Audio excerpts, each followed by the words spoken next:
आज चाहिँ म एका बिहानै नै लगभग 6 बजीतिर नै भनौँ यसो हिमालतिर हेरेको। हिजो अलिकति हल्का पानी परेको थियो, हावाहुरी पनि चलेको थियो र आकाश पनि अलिकति गडाङगुडुङ गरेको थियो। तर बिहान हिमालतिर उठेर हेर्दाखेरि हिमालतिर सेतै हिउँ परेको देखे थिएँ। 2082 असोजको आज 11 गते हो र मैले बिहानै उठेर यो सेतो हिमाललाई चाहिँ भिडियो मार्फत मैले खिचेको छु।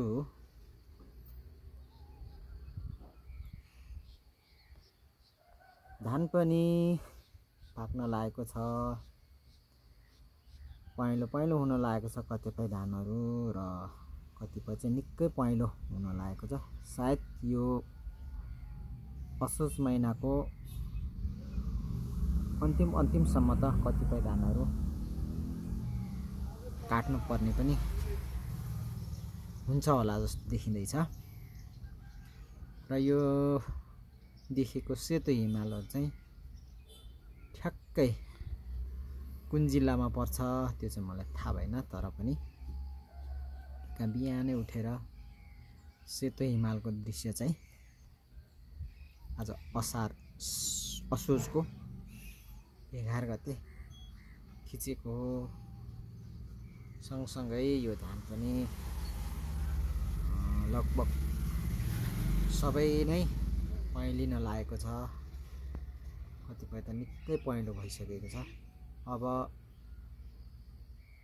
यो चाहिँ असोजको अन्तिमसम्म लगभग काट्ने बेला हुन्छ होला जस्तो देखिन्छ।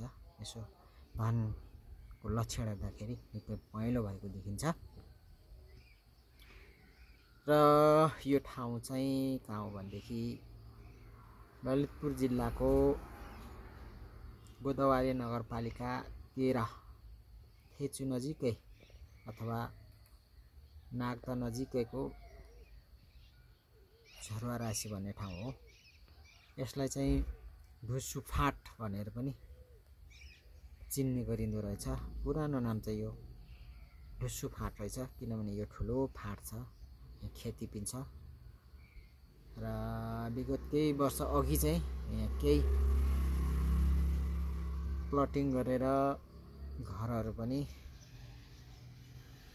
बनाइएको छ। यो देखिएको चाहिँ नयाँ घर चाहिँ भर्खर छिमेकीको हो र यो चाहिँ अर्को चाहिँ यो पनि छिमेकीको हो। यो चाहिँ 5-6 वर्ष भयो होला बनाएको र यिनीहरू सबै छिमेकीको घरहरू हुन्। लगभग सबै नयाँ हुन्, कुनै 2 वर्ष कुनै 1.5 वर्ष हुँदैछ।